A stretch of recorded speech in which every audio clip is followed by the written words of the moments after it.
Agora a gente fala sobre o cenário eleitoral de 2026. O ex-ministro Fernando Haddad anunciou o ex-governador Márcio França como vice na chapa do PT ao governo de São Paulo. A definição foi feita depois de uma reunião com o presidente Lula e lideranças partidárias. A chapa também terá as ex-ministras Simone Tebet e Marina Silva como candidatas ao Senado por São Paulo. Segundo Haddad, a aliança tem como objetivo fortalecer o projeto do governo no estado e ampliar a articulação política para as eleições. Aliados avaliam que Márcio França pode ampliar o apoio à chapa em regiões onde o PT tem menor presença eleitoral. A composição foi definida em meio à estratégia do governo de fortalecer o palanque em São Paulo, estado com o maior eleitorado do país e considerado prioritário para a campanha presidencial de Lula. Carlo Cauti, acho que foi um pouco a revelia aí de Márcio França. A gente sabe que ele queria, na verdade, era ser o candidato ao governo do estado de São Paulo, ou então ao Senado, mas foi preterido ali por Marina Silva e também por Simone Tebet, que inclusive mudou seu domicílio eleitoral para se candidatar pelo estado de São Paulo, e sobrou então a vice, o cargo, né, de vice-governador ao lado de Fernando Haddad para concorrer nessas eleições. Carlo Cauti, sua avaliação. Primeiro, Paula, das duas candidatas ao Senado pela esquerda em São Paulo, nenhuma é de São Paulo. A Marina Silva é do Acre, já foi senadora pelo Acre, teve que mudar a sua residência para São Paulo, porque ninguém mais vota nela no Acre. Simples assim, ela não ganha nem para ser administradora de condomínio, síndica de condomínio no Acre. Tão desastrosa foi a sua gestão, o seu mandato quando era senadora por lá. Teve que mudar para São Paulo, torcendo que os bairros da esquerda caviar de São Paulo, como Pinheiros, Vila Madalena, e outros que gostam de ser radical chiques, né, votem para ela. Dificilmente vai ser eleita. Então, a Marina Silva do Acre e a Simone Tebet, né, que é do Mato Grosso, se não me engano, Mato Grosso do Sul, agora estou confundindo. Simone Tebet, que ficará na história como a ministra sumida, porque ela foi nomeada pelo Lula em 2023, né, como ministra do Planejamento e Orçamento, tomou uma série de invertidas pelo próprio Lula, como, por exemplo, a nomeação de Márcio Postman no IBGE, quando a nomeação deveria ser dela, ela que deveria decidir quem ia no IBGE, ela foi ultrapassada pelo Lula, né, que nomeou um velho amigo lá da Unicamp, cuja máxima produção foi o mapa do Brasil ao contrário. Então, veja bem o que se tornou o IBGE, provocando greve interna do próprio IBGE. Então, temos a esquerda desesperada apostando na Marina Silva e na Simone Tebet. Por quê? Porque não tem quadros em São Paulo. O que sobrou é o Fernando Haddad, que foi o pior prefeito da história de São Paulo, com a pior avaliação de sempre, derrotado no primeiro turno por João Dória em 2016, e depois de Haddad, o nada, não tem mais nada em São Paulo. Tiveram que pegar o Márcio França, que também foi derrotado por João Dória em 2018 no governo do estado. Então, é um ônibus de derrotados esses candidatos aí da esquerda em São Paulo, no Senado e no governo. O único ponto que é minimamente lógico dessa escolha de Márcio França é o Haddad é muito impopular, é muito mal visto, foi muito mal avaliado, enquanto Márcio França saiu do governo do estado, era vice do Alckmin, com uma avaliação um pouco melhor. A ideia é tentar angariar os votos do centro e do centro-esquerda. Lembrando que Márcio França perdeu por pouco em relação ao João Dória. Então, a tentativa do PT é procurar os votos lá para o centro, porque se for só o Haddad candidato, ele vai tomar uma lavada do Tarcísio de perder no primeiro turno da eleição a governador do estado. Mais uma humilhação no longo histórico humilhante da carreira política de Fernando Haddad. Eu quero ouvir o Consta sobre essa escolha, Consta. Ontem, então, se reuniram para definir que Márcio França será, então, o vice na chapa de Fernando Haddad. Ele que estava de olho ali no Senado, mas foi o que restou. Ele começou no governo Lula, inclusive como ministro de Portos e Aeroportos, mas também foi escanteado na sequência, né, Consta? Pois é, isso pode ter algum acordo pós-eleição, né? Tanto para o Haddad, que não vai ganhar, como para o França, que entrou numa canoa furada, né? Mas a esquerda joga com estratégia, porque seriam 3 nomes disputando 2 vagas. E agora fica só a Simone Tebet e a Marina Silva. E a gente não pode subestimar a turma da esquerda caviar em São Paulo, para voto em Senado. Enquanto isso, à direita, nós temos 2 candidatos, o Derrite e o Ricardo Salles, e nós temos a indicação do PL, do Eduardo Bolsonaro, um nome do Centrão, que é o André do Prado, mas que, de certa forma, disputa votos ali da base mais à direita, mais conservadora, com os outros 2.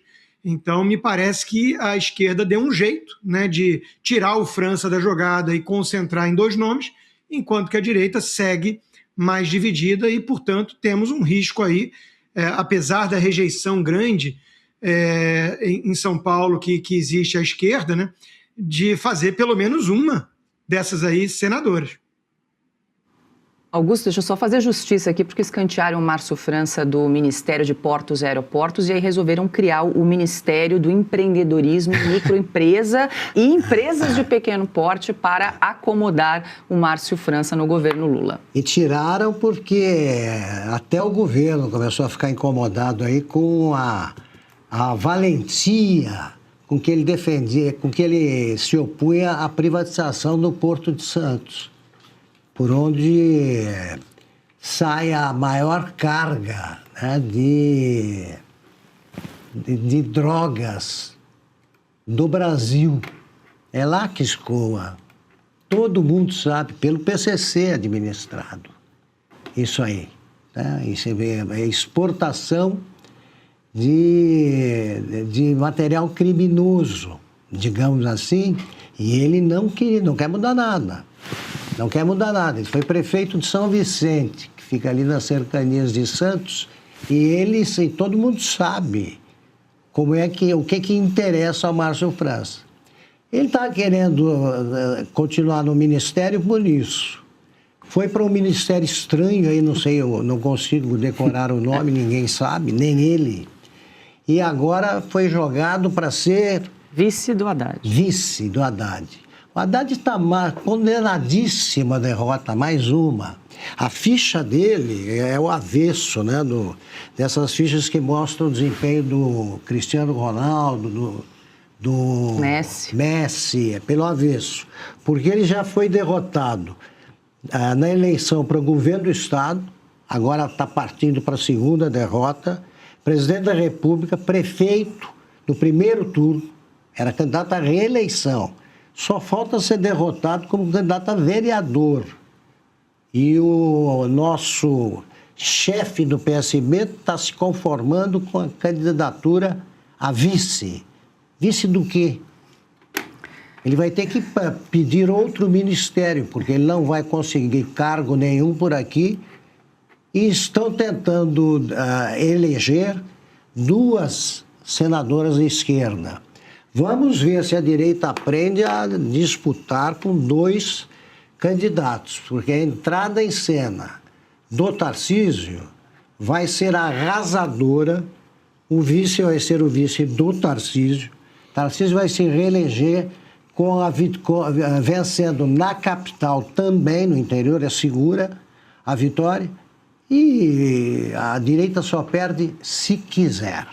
É isso. Pois é, que em tese, né, Marcília, são 3 candidatos da direita, Ricardo Salles, André do Prado e Guilherme Derrite, que inclusive recebemos Derrite no começo dessa semana aqui Exatamente. No estúdio de Oeste Sem Filtro, e justamente ele levantou essa possibilidade da pulverização dos votos da direita. Já a esquerda concentra ali em 2 nomes, a gente lembra que voto para o Senado serão 2 nomes esse ano, 54 senadores, então há esse risco em relação à direita. Esse é o ponto. Né? Esse é o ponto. A unificação da candidatura para o Senado em São Paulo é o ponto, porque não vai dar para aguentar Marina Silva e Simone Tebet representando São Paulo. Eu prefiro ficar sem senador.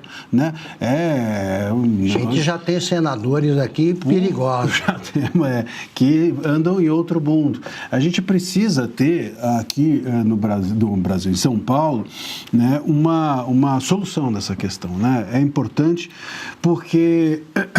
Está fazendo a esquerda. esquerda aqui. Que é o que está fazendo a esquerda, e esse é o grande perigo. A pulverização de votos pode nos levar a ficar com um estado da importância de São Paulo, ficar representado pela esquerda num Senado que todo mundo já entendeu que a partir do ano que vem será tudo ou nada. Ou o Senado consegue fazer as coisas que a Constituição lhe permite fazer a partir do ano que vem, ou o Senado fecha, não tem para que ter Senado. O Senado não serve para nada. Então, assim, ou a gente aprende, ou o Senado mostra serviço no ano que vem, ou realmente não tem como seguir assim. Então, vai ser muito relevante que a gente tenha pessoas confiáveis dentro do Senado a partir do ano que vem. A direita precisa solucionar essa história. Agora, quanto a Haddad, é o seguinte, o Márcio França, imagina a vergonha que é ser vice do Haddad, né? Porque o Haddad, ele já é vice de qualquer um.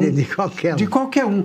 Ele nasceu para ser vice. Eu acho que ele já nasceu vice da mãe, né? O nascimento já era vice do irmão. Não sei, passou a vida inteira sendo vice, poste do Lula, poste de não sei quem. Ele nunca teve protagonismo em nada. Imagina ser vice de alguém assim. É vice do vice. Vice do vice. Que situação.